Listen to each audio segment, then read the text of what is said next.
Welcome, everyone. I'm Abraham Newman, and I am the director of the Mortara Center here at Georgetown University. And I just want to start by acknowledging that Georgetown University's success today is in part the product of enslaved labor and the sale of enslaved people. And if you would like to learn more about Georgetown University's effort to understand and address its role in the injustices of slavery, please go to slavery.georgetown.edu. Today's event is it's a celebration, and it's one that Georgetown has done for many, many years, which is to confer the Lepgold Prize to honor the best book in international relations, at least according to a panel of esteemed, august Georgetown professors, including myself, Kate McNamara, and Andy Bennett. It honors the legacy of Joseph Lepgold. He was a Georgetown University professor and School of Foreign Service professor who died tragically in a hotel fire in Paris. So one of Joe's kind of legacies was to really strive to do excellent work in political science, and also to have findings and results that spoke to kind of the pressing problems of the day. And so the Lepgold Prize is really to honor those exceptional contributions to the study of international relations that also have a critical policy challenge that they're trying to address. And this year's winner, without further ado, is Jason Lyall, who you can't see it very well because of my green screen, but if I hold it just right, it's Divided Armies. It's an amazing book. You can see it's from Princeton University Press. And the panel, there were many, many outstanding books that were considered this year. We had dozens and dozens of applications. And this book really stood out among all the different books that we read, both for its theoretical contribution, which I will let Jay develop in a moment, but also its intense rigor. You know, this book has a huge quantitative effort behind it, in addition to masterfully written case studies, which demonstrate the core argument. I think another thing that worth mentioning is just the accessibility of the book and the way it's written. So even though it relies on a whole new data set that Jade invents and develops, you know, the effort is so minimal. It's like flawlessly written. And so for both its theoretical contribution, its empirical demonstration, and also its implication for the real world and the way that we can engage with that, the panel thought this was far and away the winner of the Lepgold Prize. And with that, if we were here in person, I would force Jay at this moment to don the medal, which we sent to him, so he can do this. So this is now the moment where Andy Bennett usually puts the medal on the winner. And what you will see is a likeness of Joe Lepgold. I don't know if you can, there he is, which is a very sweet memory of Joe. And it's a very heavy medal. So if over the course of the hour, if you need to take it off, you may. So let me just quickly introduce our speaker for today. It's Jason Lyall. He's the inaugural James Wright Chair of Transnational Studies and the Associate Professor in the Government Department at Dartmouth College. He also directs the Political Violence Field Lab at the Jones Sloan Dickey Center for International Understanding. He has a litany of high-profile publications, which I will not repeat right now, but just again to mention that this book can be purchased on Amazon.com, which you can't really see, it floats in and out, at your leisure. And we encourage everybody to do that. So with that, I will turn it over to Jay, who will give a roughly 20-minute talk, and then we'll have a Q&A. And if people have questions that they would like to ask, please put them in the chat, and we'll kind of have a mediated Q&A period.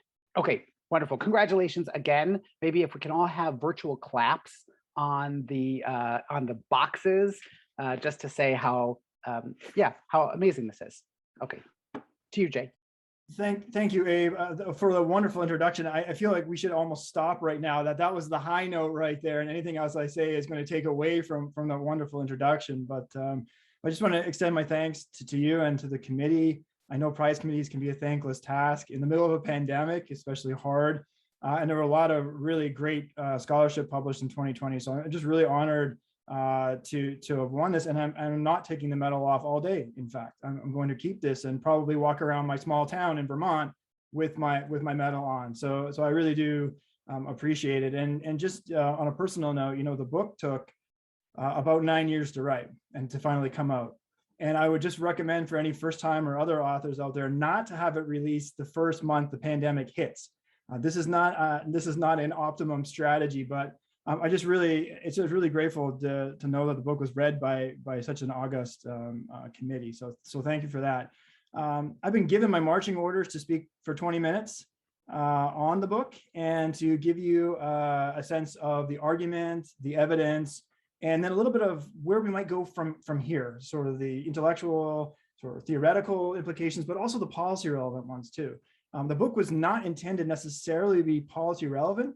When I first began writing on diversity and inclusion, we weren't having the conversations we are now, but it has now kind of come into this landscape now where this is a hot button issue and it has direct policy implications. So can everyone see the slides?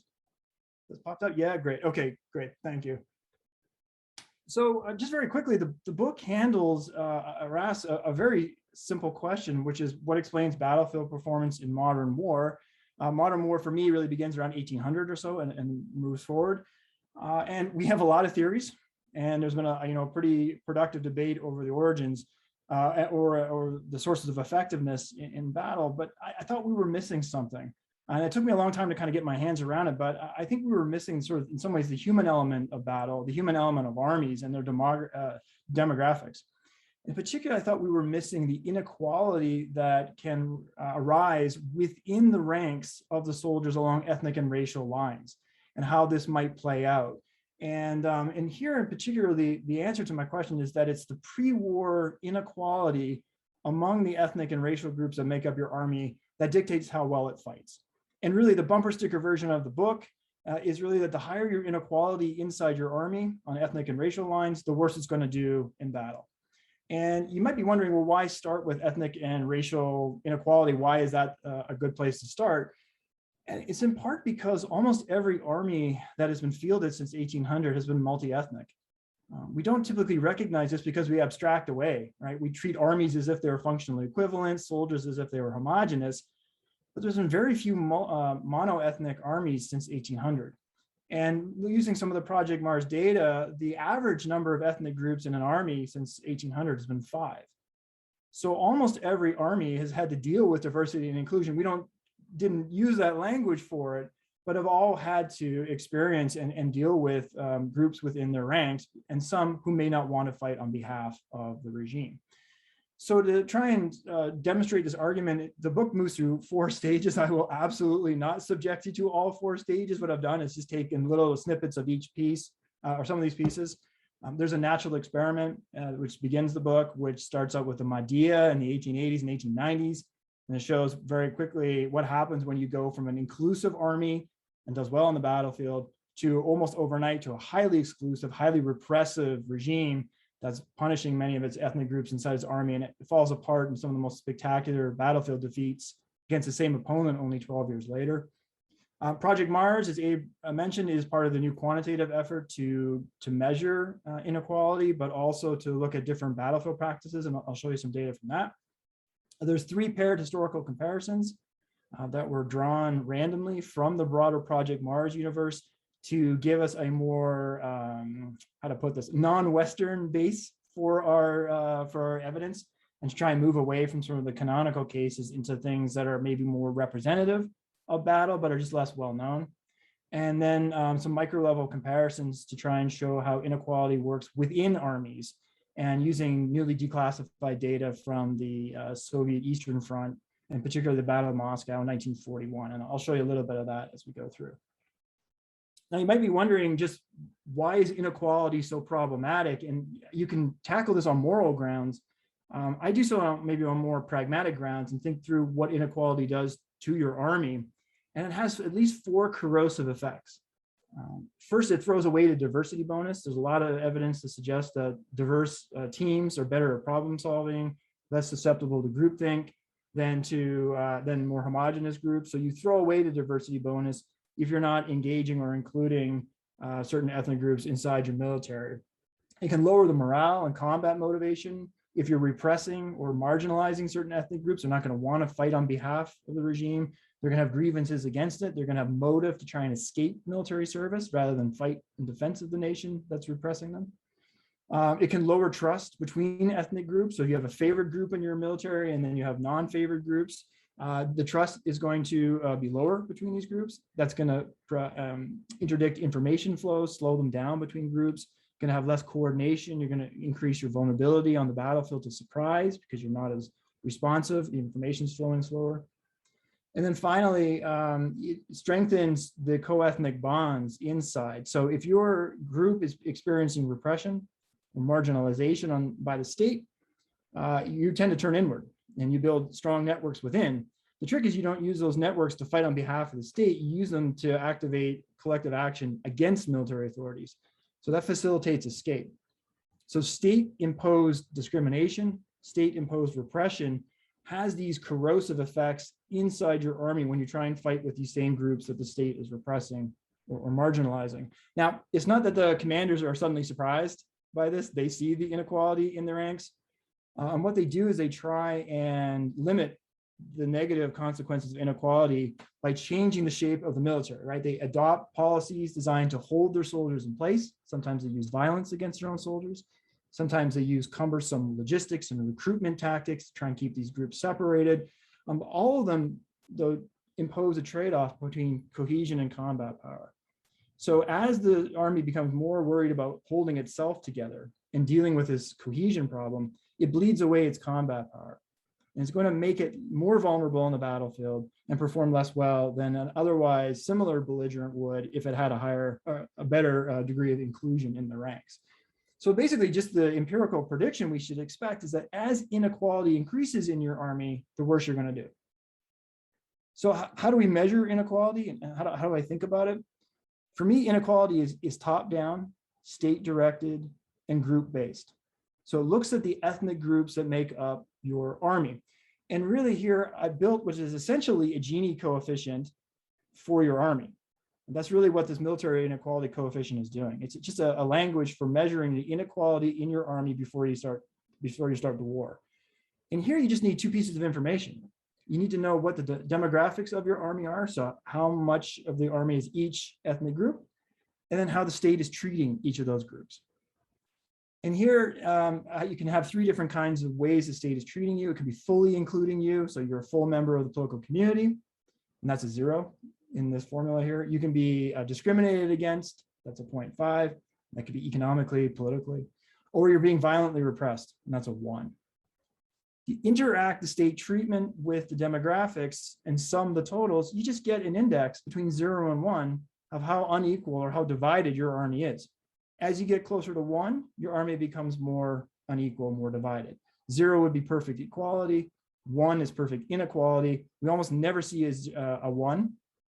Usually like a Gini coefficient, it tops out around 0.8 because you need some core of favored ethnic groups inside your army to hold it together. So 0.8 is usually about the top of the spectrum. But really, as you go up from 0 to 1, bad things should start happening to your military once it gets on the battlefield, to your army once it gets on the battlefield. Let me show you some data to see if I can convince you of that. This is Project Mars. Each of these circles is an army. There's 825 of them from 1800 till 2011. And these are 4 of the measures we use to track battlefield performance. You have here your casualty rate. This is tracking whether you're losing more soldiers in battle than you're killing on the other side. So you have a loss exchange ratio below parity. This is whether you have 10% of your army or more going home, deserting on you. This is the probability that you're going to have mass defection, which is 10% or more of your army going to the other side and fighting against you. And this is the probability that you're going to use blocking detachments. Blocking detachments are specialized units with the authority to shoot or arrest your own soldiers in order to hold them in place.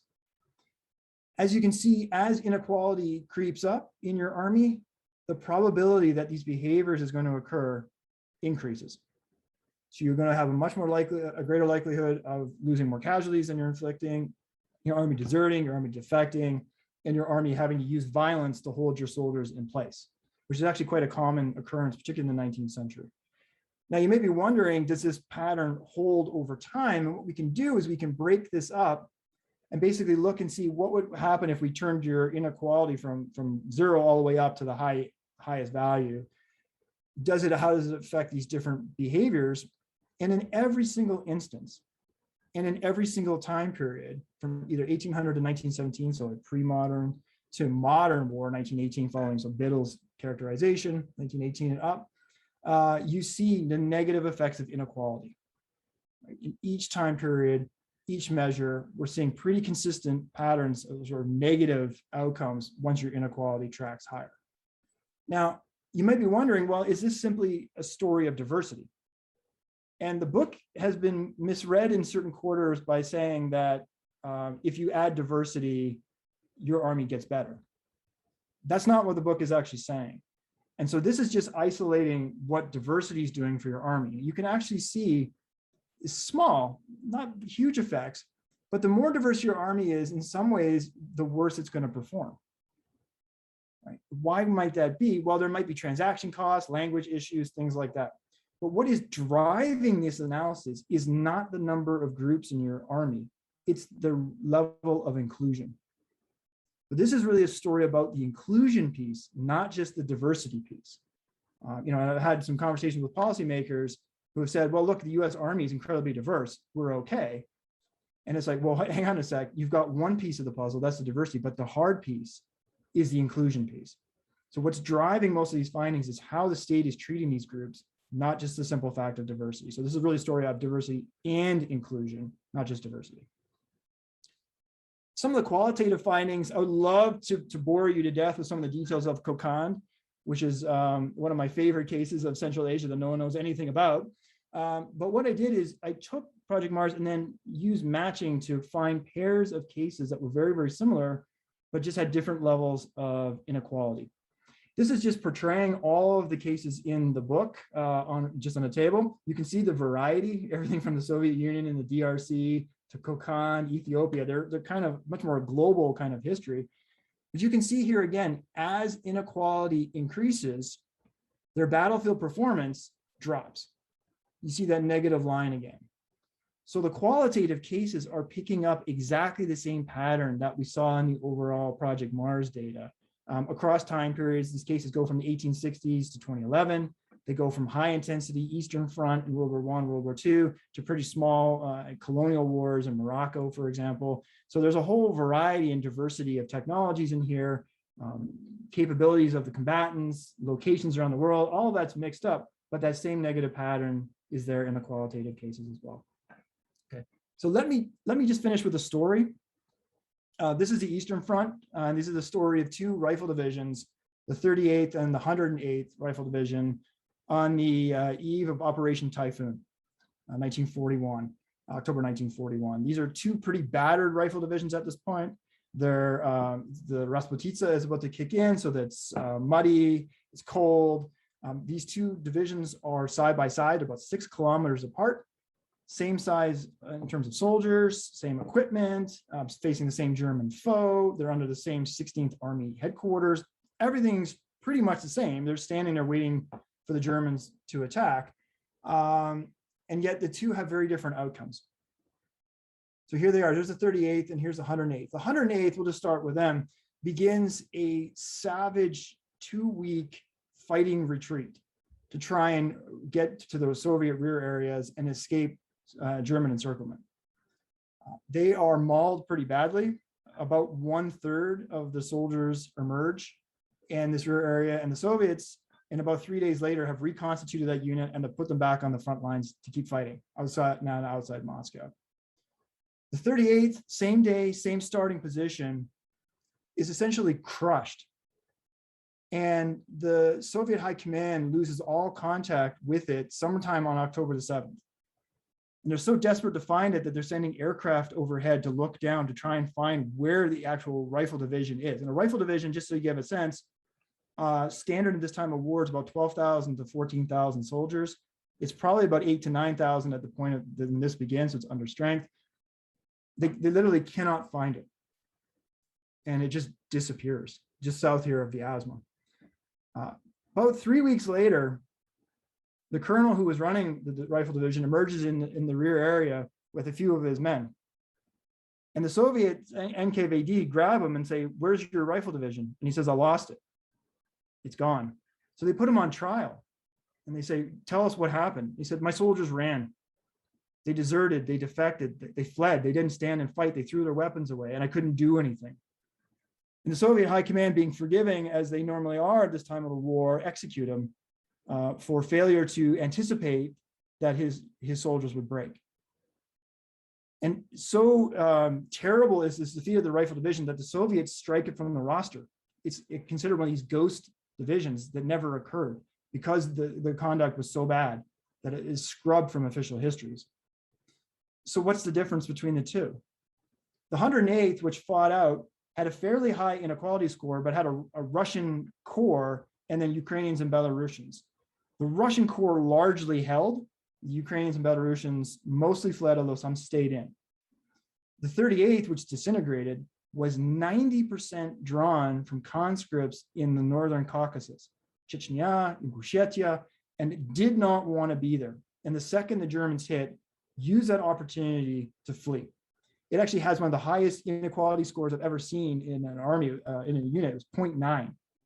So it shattered and broke instantly. The other unit didn't necessarily do well, but it managed to fight itself out and hold itself together in a core. Just to give you a sense, this is the actual official map where they're trying to trace where the units are. There goes the 108th sneaking out this way. This is the last known recording of where the 38th is. And this is one of the declassified general staff maps that we use to reconstruct the histories. And this is actually the divisional logs. Each of these rows is a soldier that we extracted the information on, including their ethnicity, birthplace, and what happened to them, to reconstruct the divisional life histories. So we can see at the very soldier level how the argument might be working. Okay, so last slide. So what does all this matter, and maybe where to go from here? So I have some ideas. On the theoretical extensions, the book was really written as a proof of concept to show that one type of inequalities, or ethnic and racial, mattered. But there are other inequalities, and including gender, class, sectarian divides, that we don't know a whole lot about. And I think the book will be considered a success by me if other people take up the challenge of thinking through how other inequalities matter and how they intersect. So that we have 5 to 10 years from now, if we're running data, it becomes standard to think of the inequalities in the armies. Maybe they're class-based. Maybe now with gender being an important issue, how gender integration into frontline units is affecting battlefield performance, and that we have multiple inequalities. There's other things that matter here too. Just finishing up work now on how inequality affects wartime survival of leaders. Turns out it's a really bad idea to fight with an army that's divided. Leadership survival tends to go way down when you try and fight with soldiers or armies that are this divided. It also matters for when these soldiers go home, right? That they fought for a regime that didn't respect them, but maybe now is going to treat them differently. And their political demands they make on the regime when they come home can be incredibly destabilizing. So looking at that sort of after picture. And then the part of the book that's not there, because this book is only half of what I originally wrote, and there's actually like volume 2, which the publishers are like, absolutely not, is really looking at field and survey experiments now to try and actually experimentally manipulate notions of discrimination and see how it affects task cohesion, ability of soldiers to complete tasks, for example, the timing of it and that. So we're actually doing an experiment now with US Special Forces and looking at how discrimination might affect their ability to complete tasks, complex tasks, through an experimental framework. On the policy side, one of the questions I get asked a lot, and I'm thinking a lot more about now, is how to best promote diversity and inclusion in the US military. So what does this mean now? And we're in an era of thinking through what inclusion looks like. There's also a backlash now about woke militaries, and what's the right way to think about how inclusion can be deepened inside a US military, which is still predominantly white in this officer corps, for example. The other thing I think a lot about is some of the criticism of the book is that it's pretty old school, right? There's not going to be humans on battlefields much longer, so inequality is not going to matter, right? Because we're going to have robots or Terminators or whatever. I don't actually think that's necessarily true, but there's a really interesting intersection between inequality and technology and the kinds of weapons you might acquire if you knew you had a divided army. And I think that looks differently than it would if you had a much more inclusive military. You can buy different types of weapons and use them differently. And then finally, thinking through how this might matter for net assessment of adversary capabilities. We don't typically look at inequality as a measure. We count platforms, we count personnel. I was struck by the recent DoD report on China.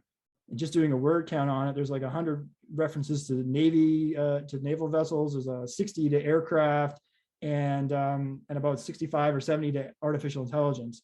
There's 1 to inequality.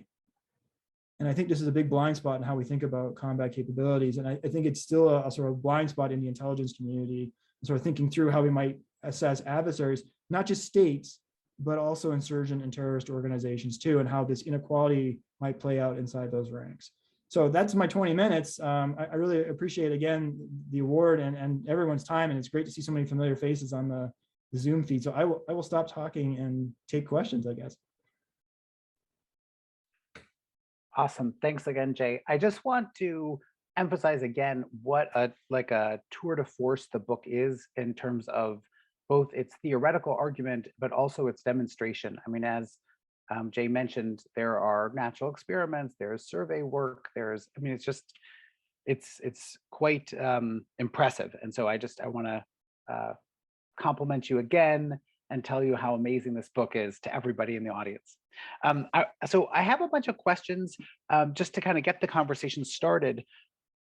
The first was about the way I read the theory, which was that an important part of the diversity element is what's going on in the society at large, and not necessarily just what's going on within the military. And I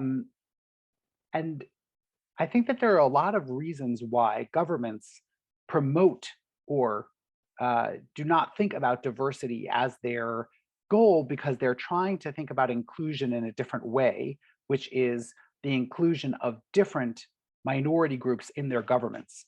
And so, like, if you think about the Bosnian government or the Swiss government, or, there's lots of places where it's all about the preservation of the identities of the groups.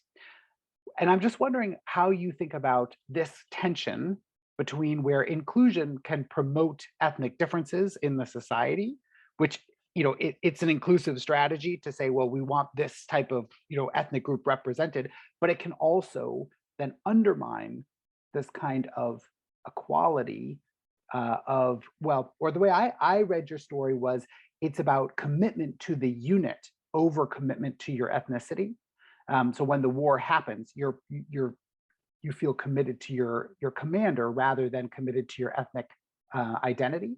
And so, kind of, how do you sort those competing demands that governments and militaries have?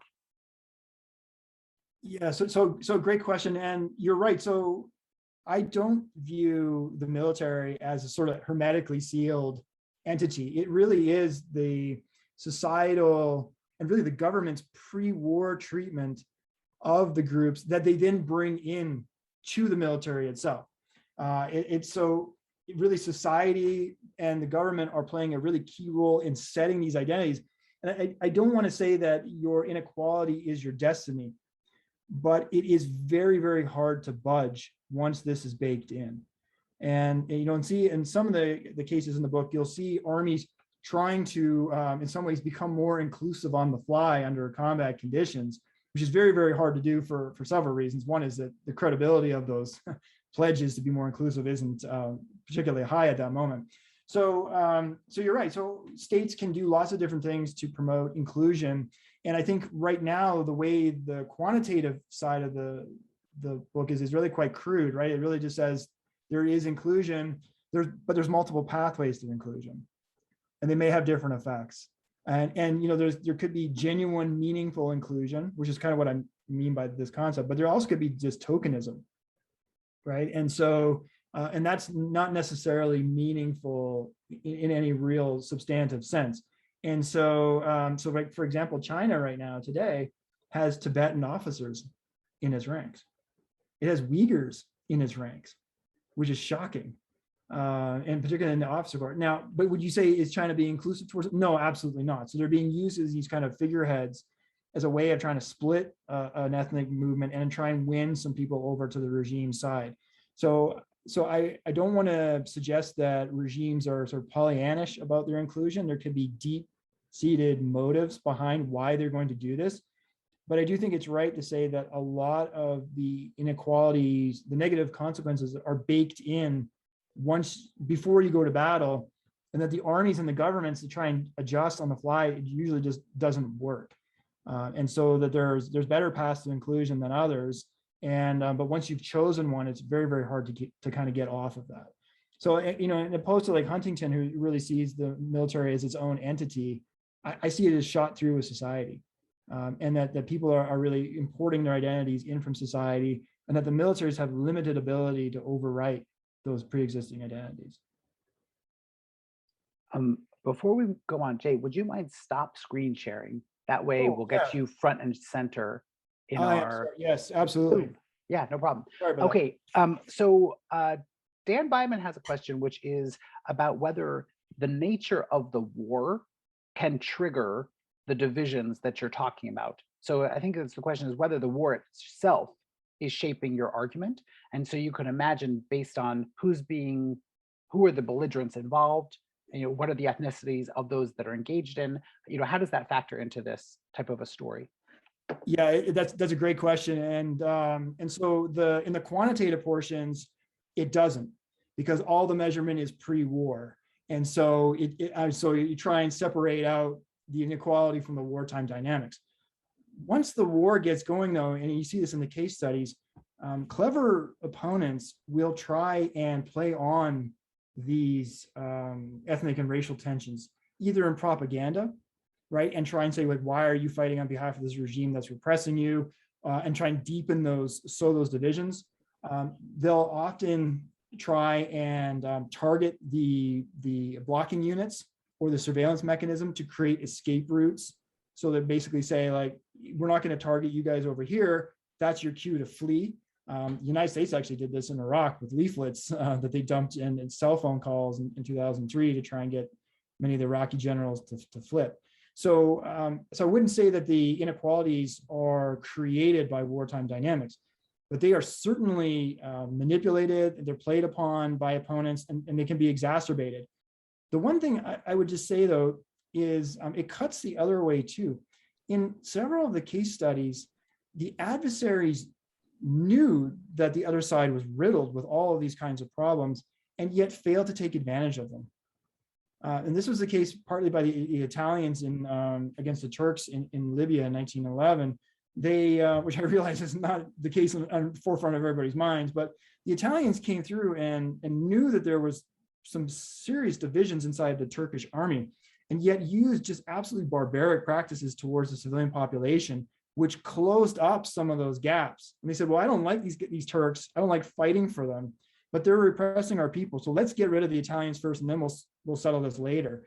So in some cases, the belligerents can actually make mistakes and not actually manipulate those differences, or not even see them, and then leave these advantages sort of untapped. So again, I wouldn't say the inequality is a product of the war, but I would say it can certainly be intensified by the things that the belligerents are doing, for sure. So Lise Howard, she has a very different question, which is about the relationship between diversity in peacekeeping operations and the protection of civilians. And she cites a recent study which suggests that diversity helps the protection of civilians. And she's kind of wondering, how does your argument speak to this? Can it give any insight of what might be driving that? Yeah, so that's a great question. So I haven't thought much about the peacekeeping aspect of it, but it's good to know that the diversity seems to be helping out. I mean, I think there's a couple of things that could be going on there. One is that the diversity might be bringing in just more creative problem solving, or more tailored solutions, right? You're getting more out of the box thinking, less group think, maybe less adherence to standard operating procedures that allow them to be flexible and creative on the ground. I think there's just lots of evidence that diverse teams respond better in these environments than homogenous ones do. That could be it. It could also be a function of language skills, perhaps, if the diversity is allowing you to access the local population in a way that a more homogenous team without the language skills might not. I wonder too if diversity, I think of it in terms here of ethnic and racial, but I wonder if there isn't a gender component there as well, so that gender diversity is actually leading to better outcomes on the ground. Lisa's the expert, not me, but I would say that it would be consistent to the extent that more diverse teams are doing better, and that diversity is harnessed in the policymaking process, in the SOP process, and things on the ground. So you don't just have diversity, but you have those voices represented in decision making. That's where you're going to get the best benefits of diversity. So again, it's not just the diversity piece, it's the diversity and the inclusion piece. Because I can imagine diverse teams that don't do well because their voices are not heard. Great. So I have two questions which I'm going to pair together. And one of them is, I think, asking about the theory's ability to travel over time. And the other one is thinking about the coding, but they kind of both go together. And it is the question is about the problem of consistency on the concept of diversity in history. And so what people think of as either acceptable or not acceptable behavior, whether it's about gender or class or race, and that how that could then create divisions or not divisions, depending on what's kind of believed to be culturally appropriate at the time. And similarly, Joel Hellman then raises the coding of the inclusion-exclusion measure, and just he'd like to hear a little bit more about the data, because it has to be a product of societies, of how they think about democracy, income, all those things. So, at the beginning of the book, I think there's a very nice conversation about imagined communities and the way in which societies are constructing their ideas of inclusion or exclusion. But I think both of the questions are pointing to that these might be more contextual or difficult to observe similarly over time. So what are your thoughts about that? Yeah, no, that's a great question, and for sure, anytime you're stretching your concept over 200 years, this is going to be, it's true, it will evolve, and what this means. It also evolves actually with the bureaucratic ability of states to monitor and to make their populations legible, right? So that they can actually record these differences. And that's variable as well. And one thing I should say is we have in the Project Mars, the quantitative data, we have coder confidence scores for how far back we're going and the kinds of materials we're drawing on, things like that. And that's also partly why I cut the data set in sort of pre-World War I and post-World War I, just to see if there are these changes over time. So what we're really looking for, I think the questions are asking in some ways for more nuance than the data are providing in some ways. And so, when we're going back into these records, we really are looking for just the demographics in the Army, and then what the state is doing to those groups. So, violent repression, for example, is visible in a historical record. Things like political representation, we can see economic marginalization if they had things like, blockades or sanctions against certain groups, or certain groups couldn't engage in trade or things like that. We can see that.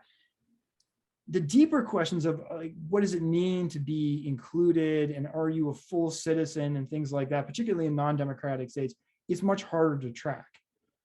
And we can do a little bit of this in the qualitative, but the quantitative is pretty crude in saying, I need to know top down what the state is doing to these particular groups. And it's almost, do we know if the groups are thinking about themselves as groups as we're going through?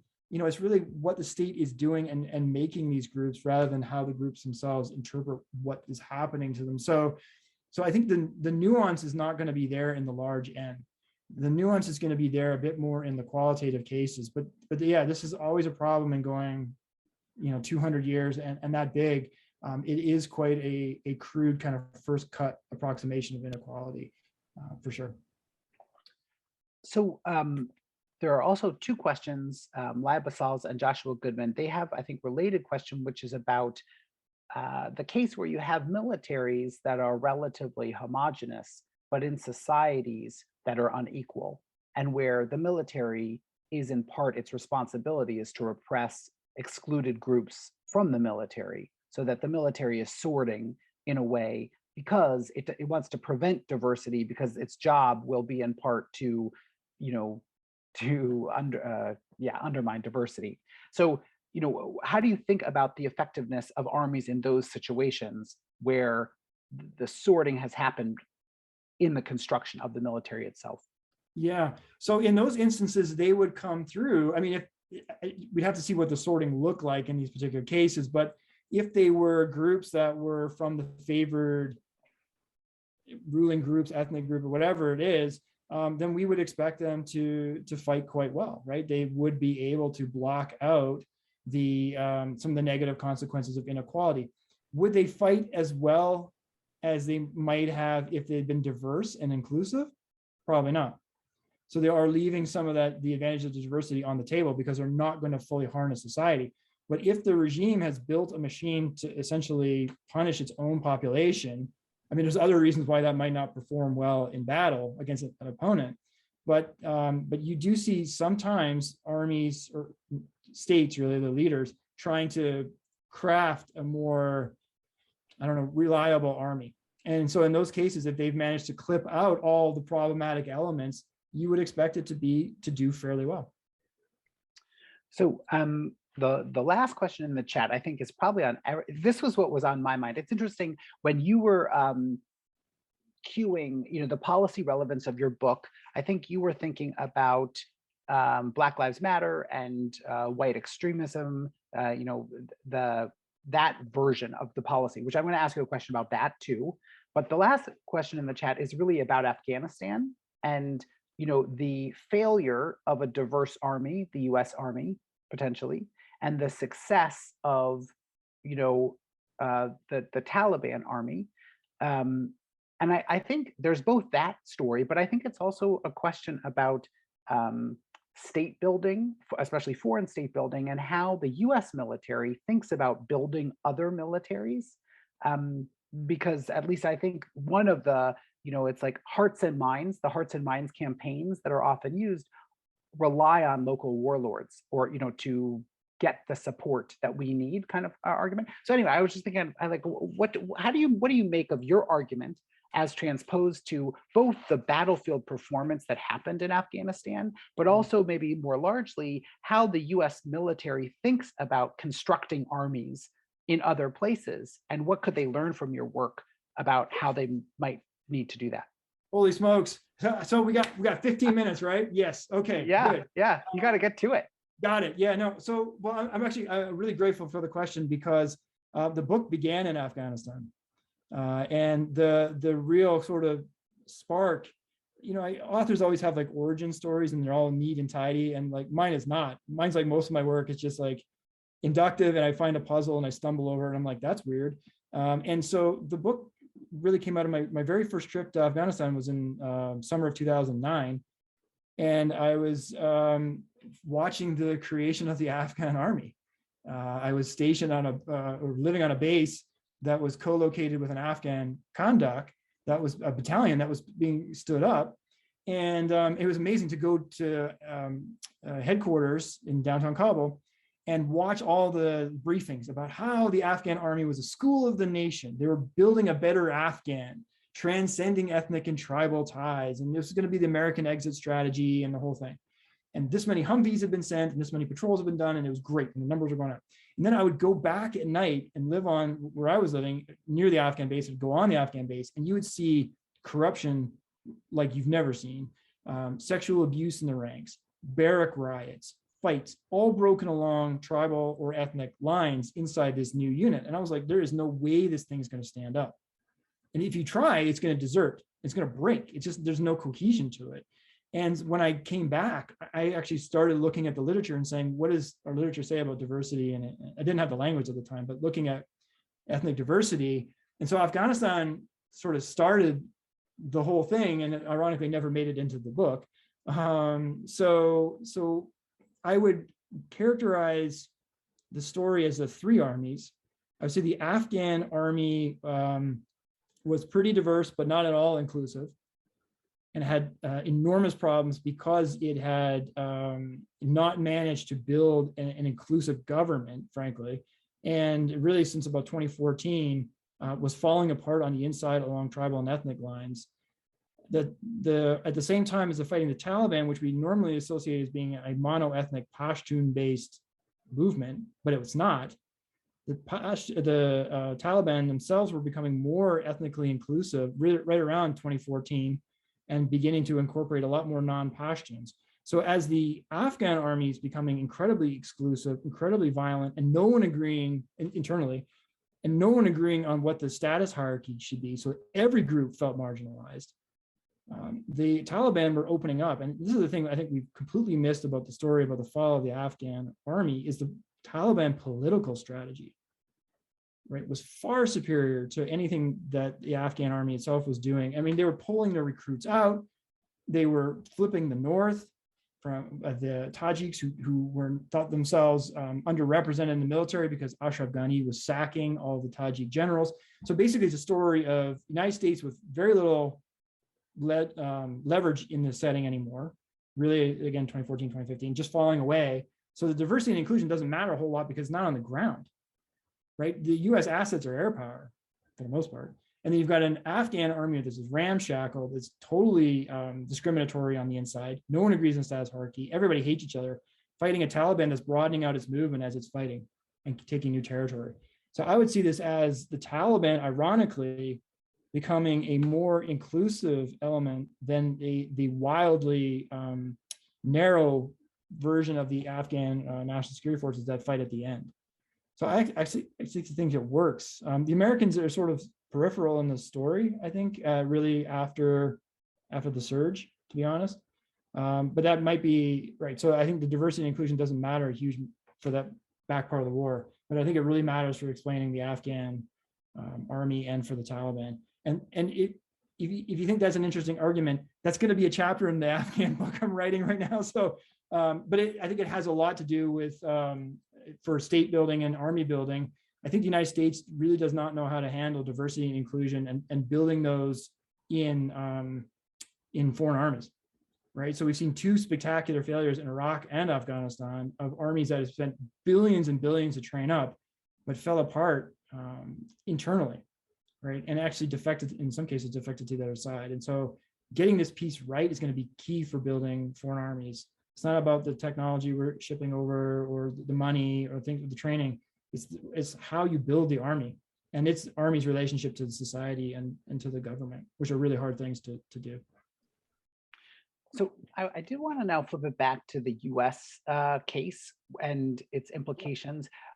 And now maybe I have two different questions. The first is just thinking about, I think there's a trope in modern American history that the army is a pathway towards inclusion and diversity. So that even in a very hostile society, that the army was a way to promote diversity in that society. And so, kind of anti-discrimination within the military, the rise of African Americans in the fighting ranks, women, fighting in the army, the different ways that the army has served, or the military more generally has served as a pathway towards inclusion and diversity. And that, I think the book reads as if it's a chicken and the egg, or, like what happens in society is going to be reflected in the army. But I'm wondering if the army can transform the society as well. The second thing is that you do see right now, I think, within our society, an attack on institutions that are seen as sites of equality or generating diversity. And you see this very much, what you were mentioning, the woke army, that really should be stopped. And so it seems like there really are a lot of, there are high stakes involved about the role of inclusion and diversity in these large institutions like the military. And so I wanted you to maybe speak a little bit about that, about it as a site of contention, this issue of diversity in the army. Yeah, so it's like great questions. And there's always the trope I would add is that the army's not a social experiment, right? You always hear that kind of language as well, which is totally wrong, right? It's always, every army is a social experiment. Who counts and who doesn't, who gets to serve and who doesn't has always been a political question and always a social question. There's a lot of issues in there. So the woke military thing worries me a lot. in the sense that the Army in particular, but the military, US military in general, is wrestling with this in a deeply polarized environment, and is trying to figure out how to have this incredibly diverse organization. I was just up at West Point a couple of weeks ago. I mean, just look at the Cadet Corps, is unbelievably diverse, economically, ethnically, racially, the whole thing. How do you harness that in an environment where D&I initiatives have become deeply polarized, base names have been polarized and things like that? And part of what needs to happen, I think, is that the military and politicians who see themselves as pro-military, right, need to begin pushing back hard and start saying, like, the evidence supports diversity and inclusion, and we need to deepen these initiatives, not actually undermine them. To do that, though, we need a lot more research, frankly. And I think, this sort of, I know it's the academic answer of, like, do more studies, but we actually need a lot more studies. Almost all the diversity work is done in boardrooms and environments that don't necessarily translate into the military environment. And so I think actually there's a lot of evidence that needs to be gathered to demonstrate whether diversity and when diversity matters. But it's an enormous issue right now. I mean, after the Black Lives Matter movement protests and the National Guard was called out, we've seen rates of Black Americans joining the military drop precipitously. We've also seen big retention issues, which are coming up now among non-whites in the military. So it's not only recruiting, it's keeping them in. Promotions right now still are skewed wildly. And so and also justice, right? There's a really nice piece in NPR a couple of months ago about how the justice system inside the military does not fall equally among all the different groups inside the military. And so I think we need a lot more research on this. I think we need to think through, I think the military and the Army in general has done a good job of thinking about diversity. It has not thought well about inclusion and what that means. So the easy stuff's kind of done, right? The posters that show a diverse rainbow coalition of people that are joining the military, that's low hanging fruit and has been done. The hard stuff is promotion, it's retention, it's recruitment, and those are going to be big structural changes that have not been really thought through yet. And it's going to be very difficult in this environment unless there's a winning message to push back against the people who are arguing for a woke, against wokeism. I mean, I've seen stuff that come across my desk where, like, some of these, to put it bluntly, Republican politicians have been saying that the United States lost in Afghanistan because it was too woke, right? The wokeness has undercut the effort in Afghanistan, and this stuff is just, I mean, it's hard to deal with evidence, but we need more to be able to say this. So I actually think that the military has been one of the most diverse organizations in American society. I do think it can actually ripple back to society as an exemplar for how to do this, but it has a long way to go to solve some of its own issues. And the history of Blacks in the United States, right? Service in World War I only to come home to be shut out or persecuted, right? And their service denied. And then we see this again after World War II with many Black soldiers not being able to take the GI Bill. Sort of been like this 2 steps forward, 1 step back, or sometimes 2 steps forward, 2 steps back. And this progress has been very halting. So the military's done a good job, but the progress has not been linear, and there needs to be more. Great. So we are coming. You might not believe this, but we're coming to the end of our hour. And yeah, that is how it works. It's crazy. If I could be Kojo Nnamdi, I'd just be like, okay, he's like this DC, NPR interviewer. So I wanted to just maybe open up about your kind of research agenda and tell us where you're going next, because you said this is volume 1, and maybe Princeton won't accept volume 2, but I think there's going to be plenty of publications around it. You mentioned kind of that we need more research on studying kind of diversity and inclusion efforts within the armies, but where do you think like this work needs to go next? Yeah, so that's a great question. So yeah, and Princeton doesn't know what it needs right now. So we'll have that conversation another time. But you have to create the community identity. It's like that's right. And the problem I have right now is I'm running on 2 horses right now, because Afghanistan is obviously a very current, and a lot of my work in Afghanistan is trying to get that out the door as well. So there's a number of different things. So I have some partnerships with U.S. Special Forces, like was mentioned. We're looking at trying to get some of the micro foundations of how diverse teams respond to sort of simulated combat pressures, task solving, things like that, to try and get some evidence that shows the diversity matters in ways in which the special forces don't necessarily think it does. They're very resistant in some ways to diversity initiatives, and so they're seen as a hard case. So if we can show it matters there, then this is one thing. There's some more macro level, as I mentioned. I want to link this up to things that are not just battlefield behavior, but revolution, regime change, things like that. The other thing, though, that I'm kind of eyeing on is it's a little bit in the book, but again, got cut, some of it. I think this works for insurgents and non-state organizations as well.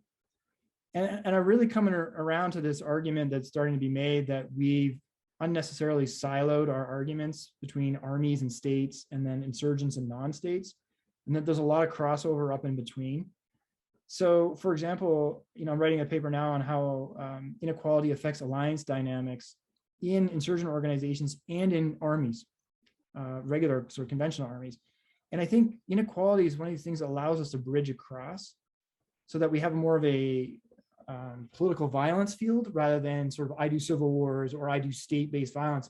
There's a bridge in there that I think political, these forms of inequality can make between these groups. And so I think it's a little bit of getting the micro foundations right, a little bit of extension to new dependent variables, and then bringing in, I think, the new empirical scope.